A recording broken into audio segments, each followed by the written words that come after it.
I've always believed in loyalty. I mean, if you truly love someone, you stand by them no matter what. That's what I thought marriage was all about. Commitment, trust, sticking together through thick and thin. And that's how I saw Lisa. She was everything I ever wanted in a partner. Loyal, loving, kind. We'd been through our share of ups and downs, sure. But I always believed she had my back, just like I had hers. You see, I'm not the kind of guy who worries too much about infidelity. I'd hear stories from other people about cheating, but I never really thought it could happen to me. Lisa was different. She wasn't like that. I trusted her completely, and I believed deep down that there were still good, loyal women in the world. Women who wouldn't betray the ones they loved. That's the bubble I lived in. I had my fears, of course. What if one day she did cheat? That thought would pop up sometimes, but I'd always push it away. Nah, I'd think to myself. Lisa would never do that. But the fear was always there, lurking somewhere in the back of my mind. It's just, you don't expect it. You don't believe it could ever actually happen. Not to you.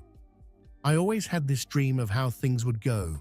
We'd be happy together until the end. Just her and me. We'd grow old, maybe have a couple of grandkids one day, and look back on the life we built. That's how it was supposed to be, right? I wanted that more than anything. But there were other things gnawing at me too, like money. I never felt like I had enough of it, or enough status, really. That weighed on me. I worked hard, but it was never enough. And then there were the failures. I hadn't exactly been successful with girls before Lisa. She was my everything, my one success in that department. Looking back, I guess there were some signs, little things that didn't quite add up, but I ignored them, you know? I didn't want to doubt her, and I didn't want to doubt myself. So I held on to that belief, that bubble of trust. Maybe that's where I went wrong. I remember the exact moment my world started to crack. It was an ordinary afternoon. I wasn't expecting anything out of the blue, just going about my day like any other. Then my neighbor, Mike, showed up at my door. Mike and I weren't super close, but we'd talk now and then. He seemed a bit uncomfortable, shifting on his feet, not meeting my eyes. I invited him in, thinking maybe he just wanted to chat or needed something. But no, the second he sat down, I could tell something was off. He kept avoiding eye contact, fidgeting with his hands. I could feel this knot tightening in my stomach, but I brushed it off. What could it be? Just another neighborly conversation, right? Then he said it. It hit me like a freight train. John, I don't really know how to say this, but I think you need to know. I saw Lisa with someone else. My heart stopped. I didn't say anything for what felt like an eternity. The words just hung there, heavy in the air. I must have stared at him like he was speaking a foreign language because he repeated himself. Lisa, I saw her. She was with another guy. I could barely process it. My first instinct was to laugh it off. Like, Mike, you've got to be kidding me, right? There's no way. This couldn't be real. Not Lisa. She wouldn't do that. She couldn't. I had to be misunderstanding something. I mean, maybe Mike was mistaken. Maybe he didn't see things right. Maybe he got the wrong woman. But Mike wasn't joking. His face said it all. He was dead serious. I don't even know what I said to him after that. I think I asked a few questions, maybe about what he saw or how sure he was. But the rest of the conversation is a blur. I was stuck in my head, hearing the same sentence over and over. I saw Lisa with someone else. It just didn't make sense. When Mike finally left, I stood there in silence, staring at the door. My thoughts were racing, but my body felt numb. Could this really be happening? Was Mike telling the truth, or had he misunderstood something? Maybe there was some reasonable explanation, something I was missing. But there it was. That doubt, that fear I had always pushed away, now standing right in front of me. I didn't want to believe it. I couldn't. Not Lisa, but the seed was planted, and once it's there, it's impossible to ignore. For the first time, I started to question everything. After Mike left, everything felt different. The house, my life, even Lisa, it all suddenly seemed like I was looking at it through someone else's eyes. Doubt crept in, no matter how hard I tried to shake it off. I spent that night lying in bed, staring at the ceiling, replaying what Mike had said over and over in my head. I wanted to believe it wasn't true. I needed to believe it wasn't true. But the more I thought about it, the harder it became to brush off. Little things started coming back to me. Times when Lisa would be a little distant, moments when she seemed distracted, nights when she'd get home late, saying she was working or with friends. I never questioned it before. Why would I? I trusted her completely. But now, every one of those moments felt like a puzzle piece that didn't quite fit. And that's the thing about doubt. It doesn't hit you all at once. It seeps in, little by little, until you're questioning everything you thought you knew. I tried to push it away, tried to tell myself that Mike must have been mistaken, but the seed had already been planted. The more I thought about it, the more that seed grew, and the harder it became to ignore. I started watching her differently. Every word, every movement, every little thing she did or didn't do felt suspicious. Was she being extra nice because she felt guilty? Was she texting someone else when she'd smile at her phone? Was she really running errands when she'd leave the house? Or was it something else? I hated feeling like this. I hated doubting her. It wasn't who I was, and it wasn't who I wanted to be. But I couldn't help it. The doubt was there, gnawing at me, turning every normal day into something that felt off. I wanted to confront her, to ask her outright if there was someone else, but I couldn't bring myself to do it. What if Mike was wrong? What if I accused her and it turned out to be nothing? But what if he was right? That question haunted me. And then there was the other part of me, the part that felt like this couldn't be happening. I mean, Lisa was my wife. We had built a life together, shared dreams, made plans for the future. How could she just throw that away? Every time I thought about confronting her, my mind raced to what might happen. Would she deny it? Would she admit it? And if she did, what then? I wasn't ready for that. I wasn't ready to lose the life I thought we had. But the longer I waited, the worse the doubt became. It was eating me alive, tearing apart everything I thought I knew. I felt stuck, torn between wanting to believe in her and fearing that I couldn't. It was like living in two worlds at once, one where everything was fine and one where it was all falling apart, and I had no idea which one was real. I've never been the type to have sky-high confidence, but after what Mike told me, it felt like whatever self-esteem I had left crumbled. It's funny, I always thought I was doing everything right. I worked hard, tried to be a good husband, took care of the family. I wasn't perfect, but I was trying, and yet somehow it still wasn't enough. The doubts weren't just about Lisa anymore. They were about me. What was it about me that made her do this? Was I not good enough for her?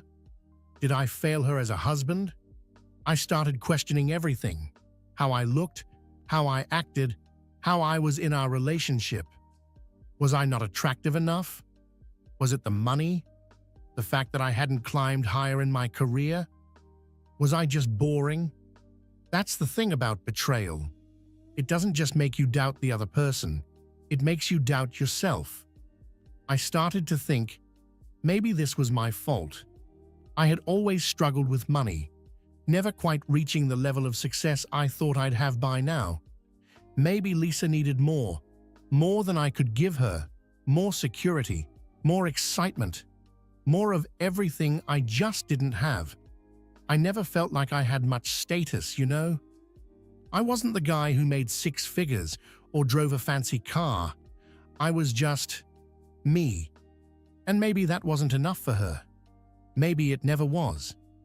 Then there was the whole issue of my failures.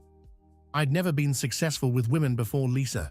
She was the one person who chose me, who made me feel like I was worth something. Losing that, it felt like losing the only thing that made me feel valued, like I had failed again, not just in my relationship, but in proving that I could be someone worth staying with. I couldn't stop thinking about it. What did the other guy have that I didn't? Was he more successful? Better looking? Was he able to give her something I couldn't? The questions ate at me. It felt like every flaw I had ever seen in myself was magnified 100 times. And it wasn't just about her anymore, it was about me. About whether I was ever good enough to keep someone like Lisa in the first place. It was like every insecurity I had buried over the years was suddenly out in the open, staring me in the face. I felt small, worthless, like I had failed not just in my marriage, but in everything I thought I was good at. I couldn't shake the feeling that I wasn't enough. And the worst part, I couldn't talk to anyone about it. I couldn't show that kind of vulnerability. It felt too raw, too real. So I just let it fester inside, eating away at whatever self-confidence I had left. Every time I looked in the mirror, all I saw was someone who wasn't good enough. Someone who couldn't keep his wife from straying. That's what betrayal does to you. It makes you question everything about yourself, your worth, your value, your place in the world. And it leaves you wondering if you'll ever be enough for anyone again. I couldn't take it anymore. The doubt, the insecurity, the constant second-guessing. I felt like I was losing my mind. I had to know the truth. I had to hear it from her, no matter how much it hurt. So one night, when the weight of it all became too much, I finally confronted Lisa. I remember standing there, my heart pounding, my palms sweaty, trying to find the right words. But there are no right words for something like this. I just came out with it. "Lisa," I said, barely able to look her in the eye. "I need to ask you something. Is there someone else? Are you cheating on me?" She looked at me, wide-eyed, like she couldn't believe I was asking. For a second, I thought she might deny it, say I was crazy for even suggesting it. But she didn't. Instead, she just stood there, silent. And that silence, it was worse than any words she could have said. It was like the world had just stopped. "Mike told me he saw you with someone," I continued, my voice shaking. "I need to know the truth. I deserve to know the truth." I expected anger, or maybe some emotional outburst. But Lisa, she stayed calm. Too calm. And then she spoke, and her words felt like a punch to the gut. "John, I never meant for this to happen." That was it. That was all she said. No denial, no explanation. Just a simple admission that was enough to break me. "How long?" I asked, my voice barely a whisper. She hesitated, looking down at the floor, before finally responding. "A few months. A few months." Those words echoed in my head like a bad dream. All this time, I had been living in this fantasy, thinking we were fine, thinking we were working through our issues, while she was with someone else. It felt like everything I had believed in, our marriage, our trust, our history, was a lie. I was angry. I could feel it rising in my chest, burning me from the inside out. "Why?" I demanded. "Why would you do this? After everything, why?"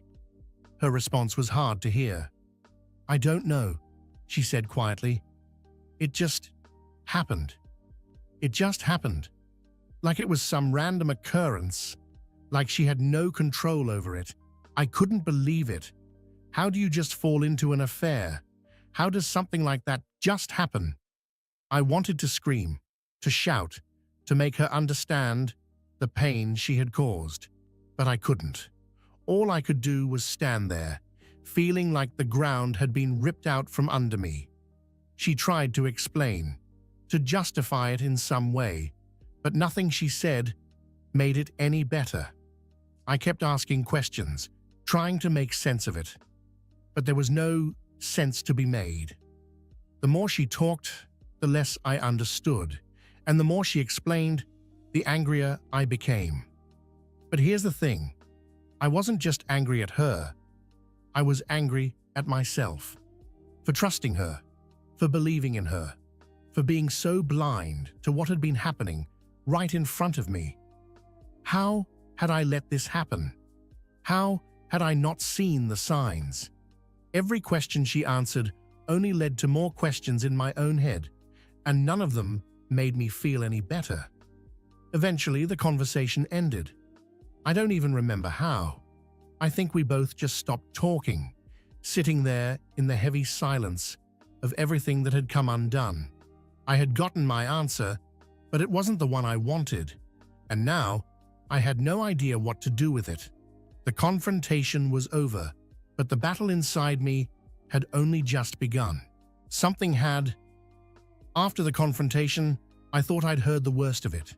I thought it couldn't get any more painful than finding out the woman I loved, the woman I trusted, had been unfaithful. But I was wrong. It's like once the dam broke, the whole story came flooding out. We sat down, and Lisa finally started to open up. She told me things I wasn't ready to hear, things I'm still not sure I've fully processed.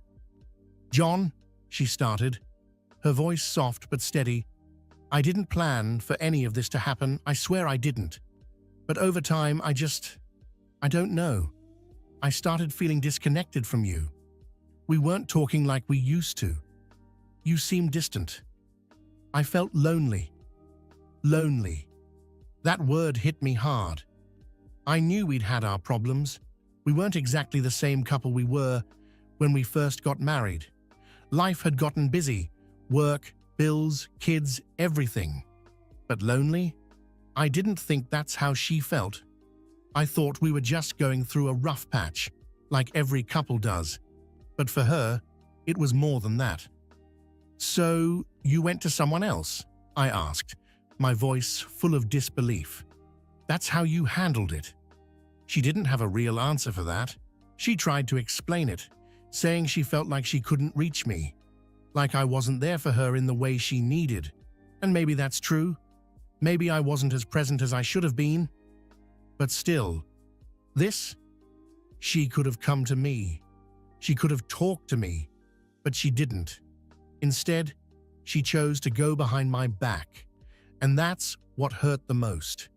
She told me that it started out small, just talking, sharing things she didn't feel comfortable sharing with me anymore. And then it grew from there. The other guy, whoever he was, gave her something she felt like she was missing. I hated hearing that. Hated knowing that someone else was filling a void I didn't even realize existed. "Who is he?"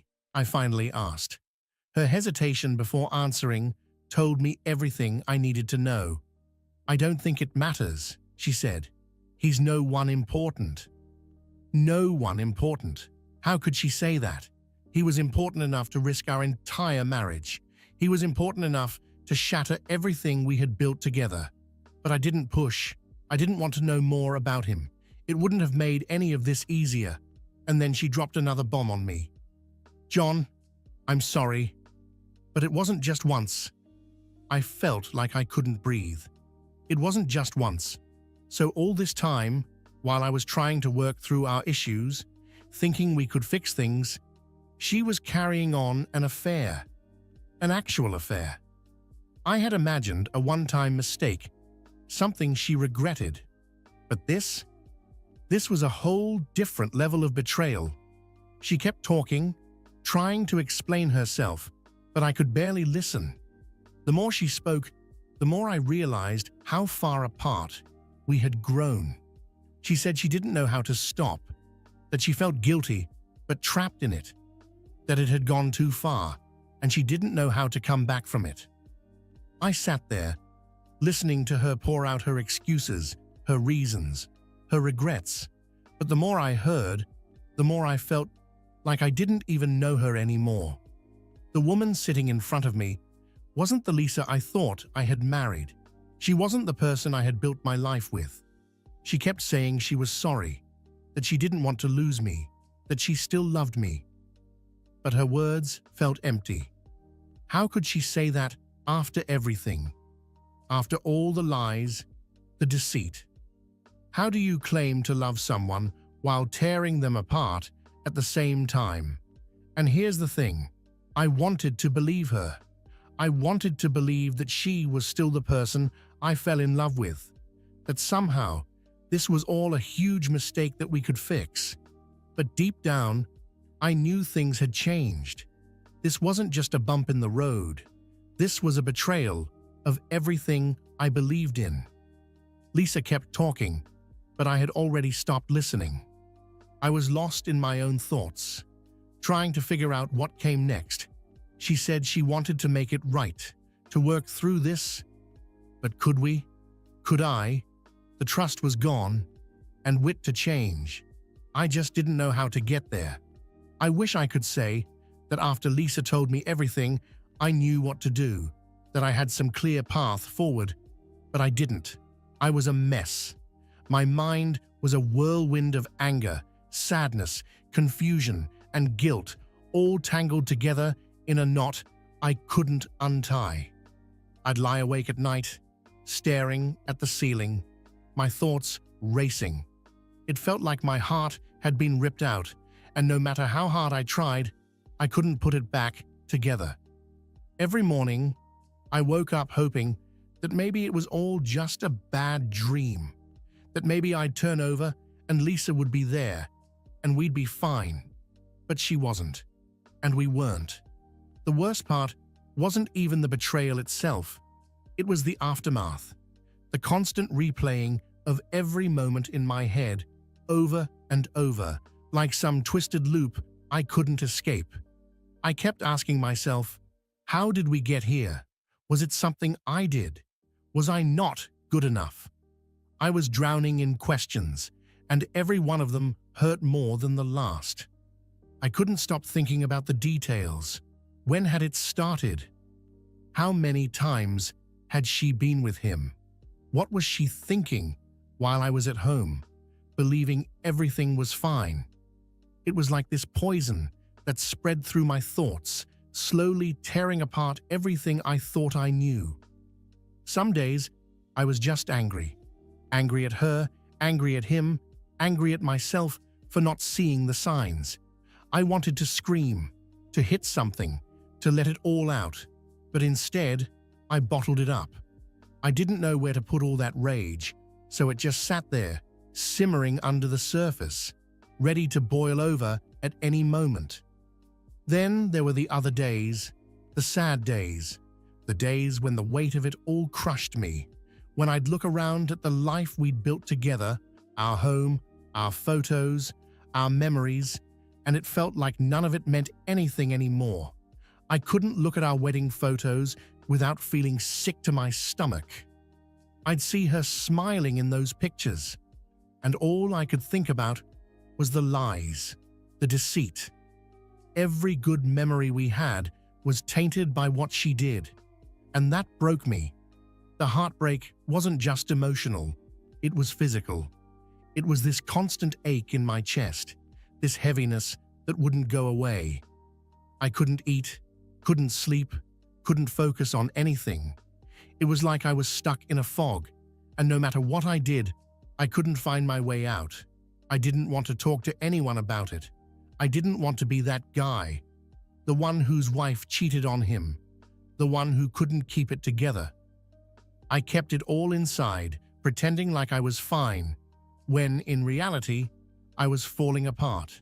It's funny though, even in the middle of all that pain, there was still this tiny part of me that wanted to believe we could fix it, that maybe somehow we could work through this. I wasn't ready to give up on her. On us, I kept going back and forth, torn between wanting to leave and wanting to stay. It was like I was two different people fighting a battle inside my own head. Some days, I convinced myself that we could make it through, that this was just a horrible chapter in our story, and that one day we'd look back on it as something we overcame. But then, the anger would come back, and I'd remember what she did, the lies, the cheating, the betrayal. And I'd think, how could I ever trust her again? That's what hurt the most, the loss of trust.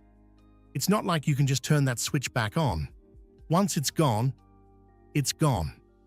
And without trust, what are we? What am I? What's left?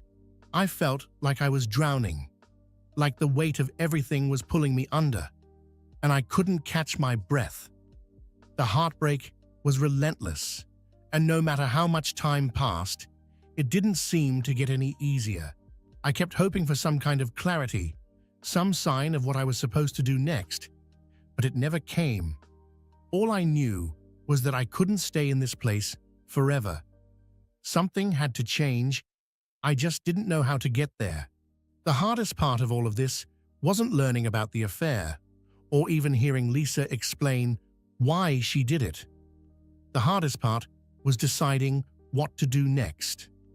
It felt like I was standing at a crossroads, but no matter which direction I looked, all I saw was more pain. Leaving her seemed like the obvious choice. I mean, how do you stay with someone who betrayed you like that? How do you rebuild trust when it's been shattered into a million pieces? Every time I thought about leaving, there was this cold sense of finality that settled over me. It was the logical thing to do, right? Cut ties, move on, start fresh. But it wasn't that simple. The truth is, a part of me still loved her. And that's the part that made everything so complicated. I didn't know if I could just walk away from everything we'd built together, from all the memories, the shared dreams.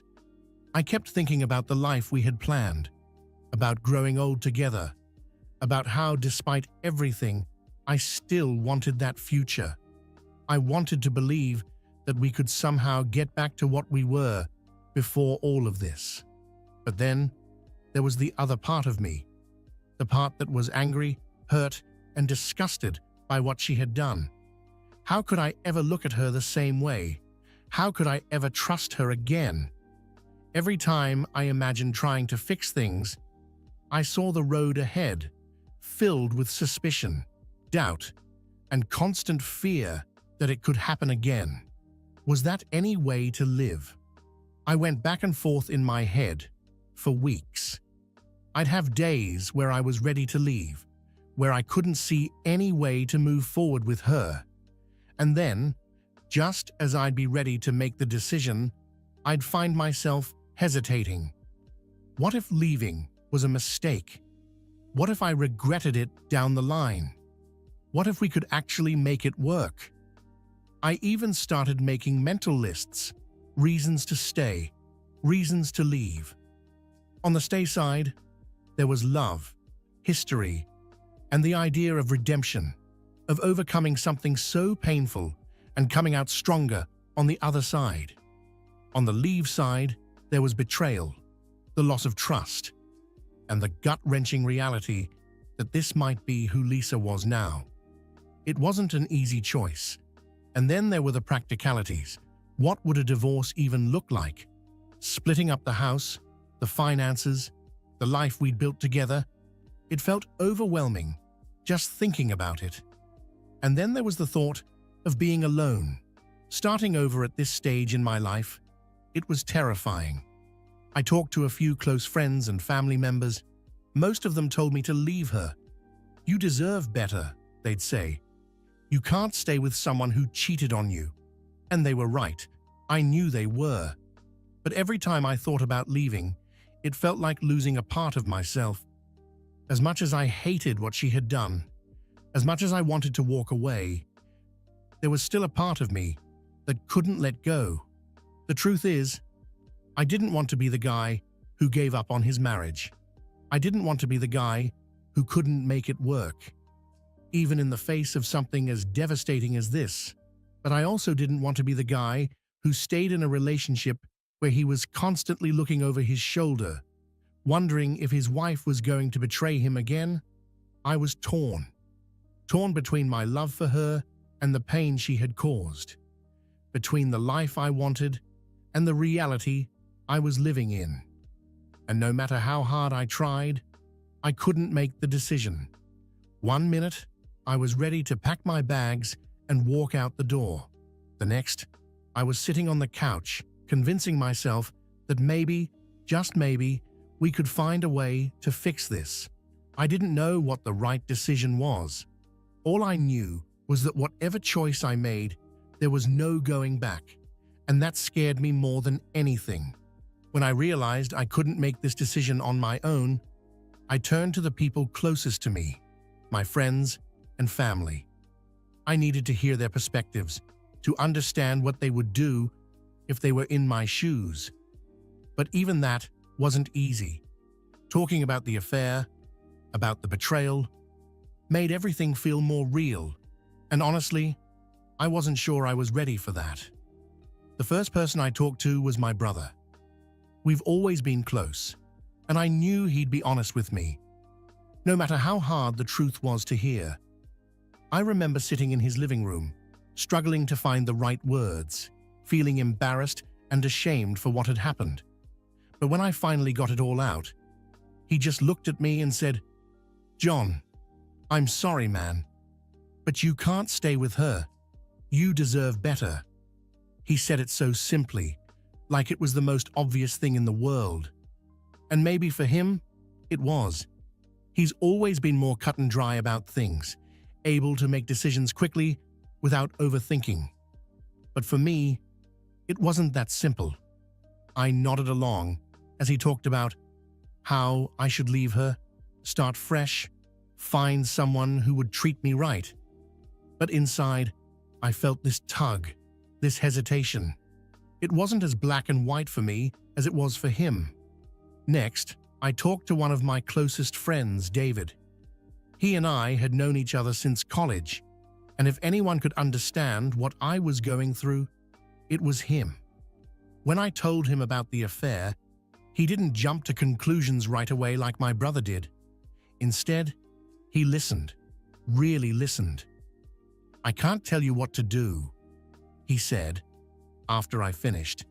"This is your life, man. But I'll say this, whatever decision you make sure it's the one you can live with. Don't let anyone else's opinions sway you. This is about what you need." That hit me hard. It was the kind of advice I needed to hear, but at the same time, it didn't make my decision any easier. David was right, though. At the end of the day, no matter how many people I talked to, no one could make this choice for me. It had to come from me. Then there was my mom. I almost didn't tell her. She's always been so supportive of Lisa and me. And I didn't want to see the disappointment in her eyes when she found out what had happened. But I needed her. I needed her advice, her comfort, her perspective. When I finally told her, she was quiet at first, and for a second, I thought maybe she was angry. But then she reached out and put her hand on mine, and I could see the sadness in her eyes. "John," she said softly, "this isn't your fault. Don't carry the weight of her choices on your shoulders." I broke down when she said that, because deep down, that's what I had been doing, blaming myself for everything, for not being enough, for not seeing the signs. But hearing her say that, it was like a small piece of the weight lifted off me. She didn't tell me what to do, didn't push me one way or the other. Instead, she just reminded me that whatever happened next, I had to stop punishing myself for something I didn't cause. In the end, I got different advice from everyone I talked to. My brother thought I should leave her immediately and not look back. My friends had mixed feelings, some saying they would leave, others telling me to at least try to work it out. And my mum, well, she just wanted me to be okay, no matter what that looked like. But the thing is, no one could give me a clear answer, because there wasn't one. This wasn't a situation with a right or wrong solution. It was messy, painful, and complicated, and no amount of advice could change that. Still, talking to them helped in a way I didn't expect. It made me realize that whatever decision I made, I wasn't alone. I had people who cared about me, people who had my back, no matter what. And that gave me a little bit of strength to face whatever came next. But even with their support, the decision was still mine to make. And I wasn't sure I was ready to make it. As if the emotional mess wasn't enough, there was another weight pressing down on me. Money. It was always in the back of my mind, a constant source of stress that never really went away. Even before all of this with Lisa, I had been struggling financially. We were getting by, but just barely. Bills piled up, the mortgage hung over my head, and there was always some unexpected expense waiting around the corner. After learning about the affair, those financial worries didn't disappear. They got worse. The thought of splitting up, of dividing what little we had, terrified me. Divorce wasn't just an emotional decision. It was a financial one. How would I afford to live on my own? Could I handle the mortgage by myself? What about all the bills we shared? It felt like one more impossible thing piled on top of everything else I was dealing with. It didn't help that I'd never felt like I had enough.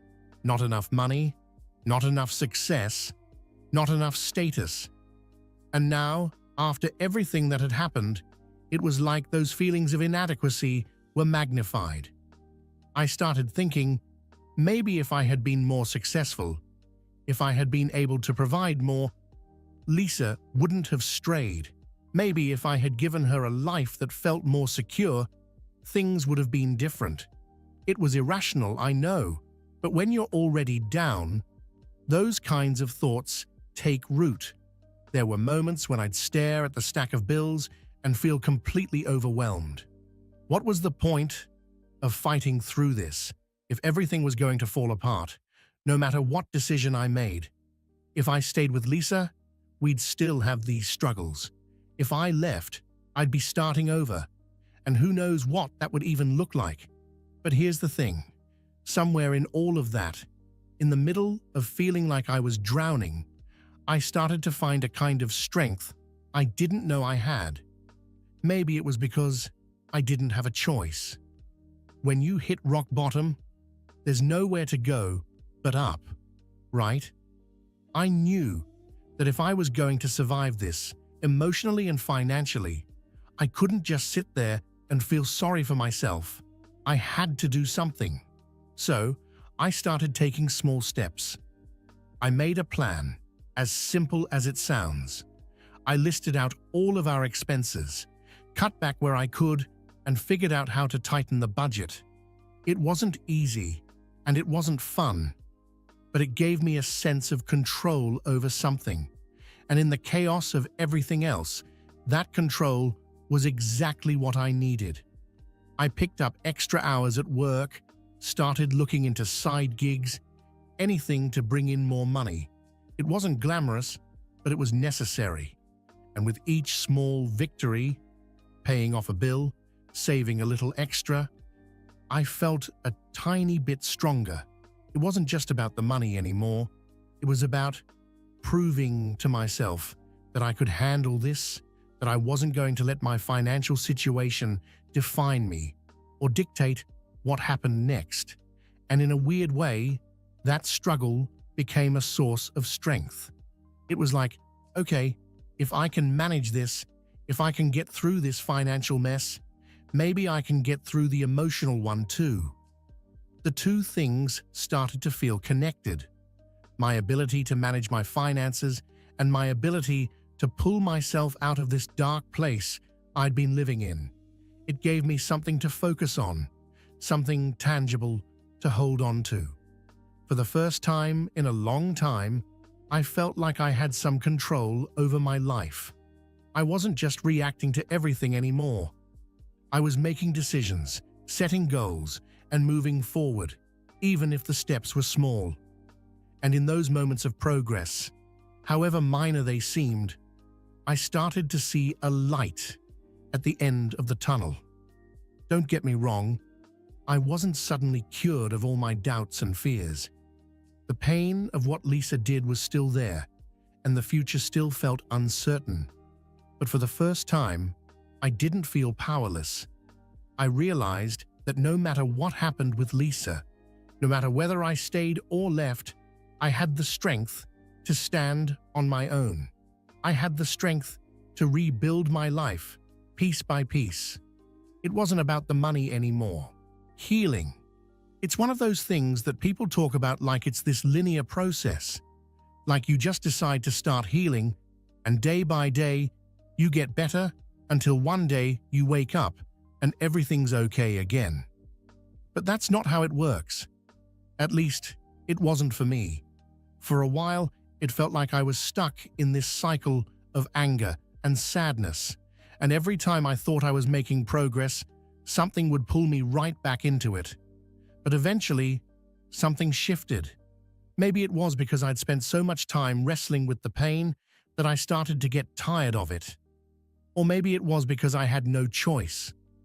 I couldn't live in that dark place forever, and I knew that. So, little by little, I started trying to heal, and it didn't happen all at once. It wasn't like I suddenly woke up one morning and felt whole again, but I made small changes. I stopped beating myself up for what happened. I stopped blaming myself for Lisa's choices. That was a big one, realizing that her actions weren't a reflection of me or my worth. She made her decisions, and they weren't because of something I lacked. That realization was the first step. Next, I started focusing on myself in ways I hadn't in years. For so long, I had poured everything into our relationship, into making sure Lisa was happy, into trying to provide, into being the man I thought I needed to be. But now I had to focus on me. I started doing things that I had stopped doing a long time ago. I picked up old hobbies, things I had let fall by the wayside when life got busy. I went for runs, started reading again, even took up fishing like I used to. It was strange at first, like I was trying to find the version of myself that existed before everything got complicated. But slowly, it felt good. It felt like I was rediscovering parts of myself I had forgotten about. I also started spending more time with friends. At first, I didn't really want to. There's something about being in pain that makes you want to isolate yourself, like no one else could possibly understand what you're going through. But they were there for me, even when I didn't want to talk. And gradually, I let them in. We'd go out, grab a drink, catch a game, and for a few hours, I could forget about all the crap I was going through. Those moments of normalcy. They were like little windows of fresh air. And the more I let them in, the more I realized that I could still have a life outside of the mess with Lisa. That life wasn't over. There were still good things out there, still things to look forward to. I started to remember that I was more than just this guy whose wife cheated on him. I was still me, and there were parts of my life I could rebuild. Confidence, though, that was harder. It took time. After being torn down for so long, it wasn't easy to believe in myself again. I doubted everything. Was I really good enough? Was I worth trusting again? Even with myself. But confidence doesn't just show up one day. It's something you have to build, one piece at a time. One of the ways I started to rebuild it was by setting small goals for myself. Things I could accomplish. even if they seemed insignificant at the time. I'd make a list, even if it was just getting through a work project, finishing a book, or organizing the garage. I know it sounds simple, but every time I checked something off that list, I felt a little more in control, like I could do this, like I wasn't as powerless as I'd felt for so long. And then there were the bigger things, like starting to imagine a future for myself again. It wasn't easy to think about, but slowly I began to see that there was life beyond what had happened with Lisa. I didn't know exactly what that future looked like, but for the first time, I didn't dread it. I didn't feel like I was staring into a void.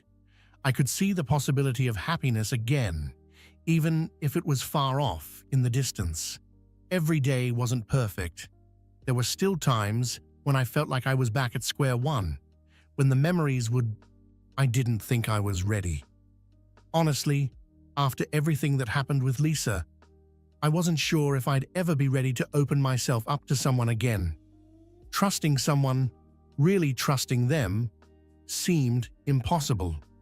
But life has a way of surprising you when you least expect it. It started off small. I wasn't looking for anything serious. I wasn't even really looking for anything at all. I just needed to feel like I could connect with someone again, even if it was just a conversation over coffee or a casual night out. So, when I met Sarah, I didn't expect much. I didn't expect it to turn into anything. But she had this way about her, this kindness and patience that I hadn't realized I needed. We met through a mutual friend at a small gathering. It wasn't some dramatic whirlwind meeting.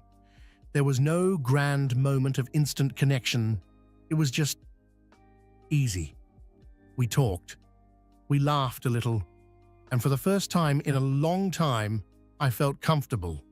It wasn't like I was trying to impress her, and she wasn't trying to dig into my past. It was just two people talking, getting to know each other without any pressure. I remember going home that night feeling lighter. There was no expectation, no fear of being hurt. It was just nice to feel like myself again, even if it was just for a little while. But as we spent more time together, things started to shift. Slowly, I realized I was letting my guard down, piece by piece. It wasn't intentional, and it wasn't all at once. But Sarah had this way of making me feel like I didn't have to be so guarded. Of course, the trust issues were still there. Every time I felt myself getting closer to her, this voice in the back of my head would remind me of what happened with Lisa. "Be careful," it would say. "Don't let your guard down. Don't get hurt again." And that was the hardest part, learning to silence that voice, learning to trust someone again when everything inside of me wanted to keep my walls up. But Sarah, she was different. She wasn't pushing me to trust her. She wasn't demanding that I open up. She just let things happen at their own pace. And for that, I was grateful. I didn't need pressure. I didn't need someone to try to fix me. I needed someone who would just be there, quietly, without expectations. There were times when I'd pull back, when the fear of being vulnerable would get the best of me. I'd catch myself wondering if she was being honest with me, if she had secrets like Lisa did.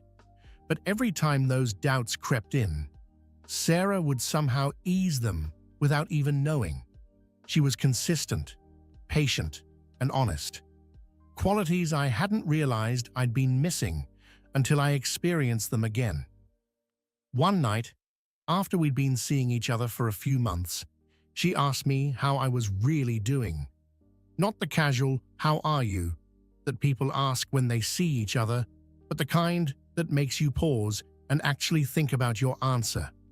I hesitated, unsure if I was ready to let her in on everything, unsure if she really wanted to hear the truth. But instead of brushing it off, I told her. I told her about Lisa, about the affair, about the trust issues that were still lingering. I laid it all out, and for a moment I worried she'd see it as baggage, as something too heavy to deal with. But she didn't. She just listened. She didn't try to fix me or offer advice. She didn't tell me what I should or shouldn't do. She just listened and accepted it for what it was. And that's when I knew. Trust doesn't come all at once. It's built slowly, over time, through small moments like that one. It's not about pretending everything is perfect. It's about being honest with where you are and knowing that the person you're with is there for you, no matter how messy things might be. Sarah didn't try to be Lisa. She didn't try to replace her or make me forget about the past. She understood that my trust had been broken and that rebuilding it would take time, and she was willing to give me that time. That's when I started to realize that if someone had told me a year ago that I'd be standing here today, feeling happy again, I wouldn't have believed them. I wouldn't have even wanted to believe them.